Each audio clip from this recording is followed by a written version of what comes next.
olaba abantu webajja wano in the US ekintu ekisinga obuzibu kujja ng'oli mufumbo like wojja nga oli mufumbo nti olinayo omuntu we Uganda ate kafena twalaba Hajati eyaleeta Akram okitegeera so ku mpapula za Akram kuliko nti bafumbo like visa yamuleeta it shows information erieramu okikate watuuka wano ebintu bya asylum birwawo okitegeera so kati ekintu ekyanguwa kufuna muntu kukuwasa nofuna empapula you get it ate kati togenda kugamba nti togenda funa muntu wakuwase ate nga muli wateeka muntu oli mufumbo you have to show proof of divorce wobanga oli mukuteeka y'empapula ati yeno gye bakola proof of divorce then ne links eziri ku social media like abamawulire bawandiise biki kati gwe eyo link gy'ofuna n'oteekamu muli when you're applying okiraba so kati all that was needed naye nga bano betegeera naawe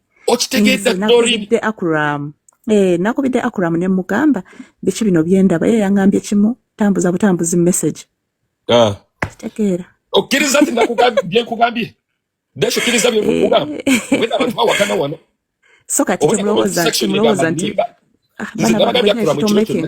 obwedda ndi naye tomakinga kwogera byama bya musajja but anyway that is it just no bali betegeera naawe sha Akram ayinza okuva ku antikulu afikulu alaga addewa wanje wallahi walose bulungi obwedda abantu bano mbagamba ebigambo nti ekiro kyonna obwedda njogera na Akram nga balowooza nnimba naawe oli yategeera antikulu kula kikatuwakirekawo oyo wakirekawo adde kuba yaye bano bagenda ozinazinamu just yalekaawo ate Doreen soko owulirize bano abantu kye batamanyi Akram mulabira wano ino Uganda Akram is a typical affaire Akram mugezi kati nozebekana kumanyi chali wange engineer mina genzo kulaba post nti ate kuru yamuita engineer mbu engineer wa mutima gwawoli si engineer wa dalanti yabisoma waba engineer wa mutima he engineers her heart temonchaya chali wange nedda abantu ba ku social media wano tuvayo ne twogera omuntu ku kintu ne balowooza ntuwaye nze Doreen ngambye abantu wano Akram ekiro kiramba era n'ebigambo bye njogedde namugambye Akram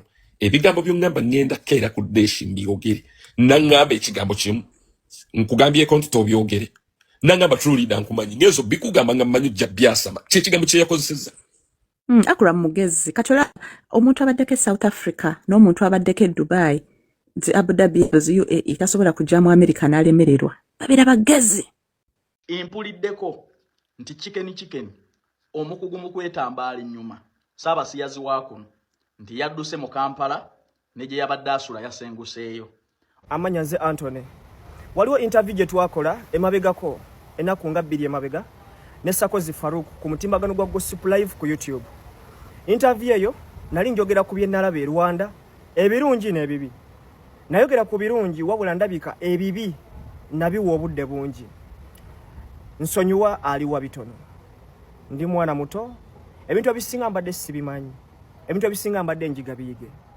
nsaba kunsonyiwa wano wenjogerera tuli ku Kevina Gardens ekyanja era YouTuber y'omugwe nakozesa era tuzzeemu ne turecordinga interview endala nga netonda nyinza okuba ninamu ku mistakes zenkola nange ng'omuntu naye ate kugina emyaka gyange saagala kulaba ng'obulamu bwange bwonna nvundira mu kkomera. I'm really sorry. Nze n'Abanyarwanda tubadde tuti n'Abanyankole tubadde tuti as you know Abanyankole n'Abanyarwanda bakwatagana kitegeeza Western Uganda yonna ebanga egenda okunkyawa which is not right. Interview katulinde Sakozi Faruku aja uploading endala nga netonda ne video eno mbadde nsaba mu mutima mwekube munsonyiwe nze nebaza Katonda nti buli nsobi gyenkola sijiddamu in my life buli nsobi gyenkola sijiddamu in my life nyinza okuba nabadde nkikola simanyi nti nsobi nsaba kunsonyiwa. I'm really sorry. Nyongera okwetondera ambassador wa Kigali mu Uganda is a Kano netondera President Paul Kagame nsaba kunsonyiwa netondera ba security organs oluvannyuma lw'okukitegeera nti bamuwenja kumuzza Rwanda ku misango egy'abaggulwako egy'okuttatta n'ekifaananyi kya Rwanda. Nkoko ono ng'agenda Rwanda n'excitement tetumanyi kyamutwalayo tetumanyi kibalinyisa nnyonyi naye batambula babigula. Bw'afubutuka eyo amaze okubeera ku byonna ebyamutwala ebitaategeerekeka ng'atandika ku recordinga Rwanda nga bwefaanana obubi. Bantu mmwe oyo jjejjere buno okwonoona ebintu by'abantu mukome ku bannayuganda na ggwanga Uganda. Olowooza bannarwanda tebaliyo kwogera ku mbeera yaabwe na nsi yaabwe wali owulidde yeeye mulugunya. Gomanyi gavumenti ya Rwanda ekikontaininga etya okuba nti abantu tebaasamirayo. Gwe bagambye waliwo dictator asinga Kagame. Wali owuliddeko omuntu yenna nga akomplaininga ku bitagenze bulungi mu Rwanda. Omanyi measures Kagame zaakozesa okukontaininga embeera eyo. So bantu mmwe mubeere wano Museveni w'abatiitiibya gye mwekubira engalo ku online gye mwebejjula ennyuma n'obeera nga oyina n'osolita ekola ku TV erabibwa abaana abato ng'oyina n'obutambi obw'okweweeweeta ennyuma. Mubeere wano ewa Museveni naye muve ku bintu by'abantu, musse bizinensi z'abantu, musse amannya g'abantu, musse obufumbo bw'abantu, musse obufumbo bw'abantu. Baba wabuwika sente katidi ne mutandika okwogera ebyensimattu. Abaagala okugenda ebweru ewaffe oteekamu akasenteko nga visa ekuli mu ngalo. Twetaaga abawala n'abalenzi 3 genda kukola nga bapampu attendants mu ggwanga lya Kata. Mugenda kukola ku masundiro g'amafuta, kuteeka mafuta mu mmotoka, kutunda mafuta. Salary ali $1,800,000 bakusuza bakulisa ate era nga bakujjanjaba. Okola ennaku 7 mu wiiki ne vacation buli mwaka. Tunoonyeeko interviews zigenda mu maaso ku noti 7-6-6-2-5-1 oba noti 7-4-6-5-2-48. Ogenda kuba nfuna butereevu. Calvin Kayanja president w'abankuba kyeyo. Muve ku bantu b'abandi bannange, muve ku bantu b'abandi. Muli mu kwonoona amaka g'abantu, abantu muli mu bafuula ebitagasa because you are looking for likes. Goti talina ssente gwe jangu ompe. Nze no gogamba wali onsabiriza n'onsaba entebe n'onsaba emmotoka n'onsaba buli kimu. Nze nakufuula n'okufuula ky'oli nga tolina ky'oli. Mutuveeko bannange, mutuveeko, temutuleta mize. Tetugenda kudda ku buli muntu gundi nakuyamba so what? Tubeerawo buli kanaku Brian White huyo, Brian White what? Is Brian White Uganda? People have got a lot of problems. Abantu balina ebibaluma, abantu balina ebintu bingi ebibaluma. Mogere ku bintu ebirimu amagezi nemwe mulowoleza mu kuwemula abantu, ku disrespecting abantu, ku putting abantu down, ku diminishing abantu, kuba feeling small tebasobola. Nenze ndowooza gwe omuntu akwata obukwasa akasimu katoyiyanga nawe yadde mutwalo gumu gwa $1 gugwo gwatalina kyoli.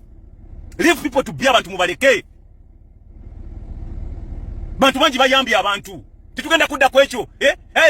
Wizo nakuyamba, wizo jangu ewange otule ku lubalaza munange buli kanaku nakuyamba. Pussy wall. Oya osiba musajja wange, musajja wo wawa. Musajja wo muntu ngomu abantu obogerako bintu bitali mu magezi. Nze mvaako nja kukubira bwerere nze. Nja kukukuba ebyaddala nja kukukuba. Nja kukukubaga amatama nkukubire ddala. Muve ku bantu, abantu tuli bakoowa, abantu tulina ebintu byaffe. Oli bw'aba yasanga omuntu n'ayamba ku muntu n'amuwa kyamuwaddeko kiri fine, si luyimba. Kati mbunange mbeeraawo mu nteeraawo entebe. Kakati nti nayamba nakola bwenti na bwenti. That's what you want me to do?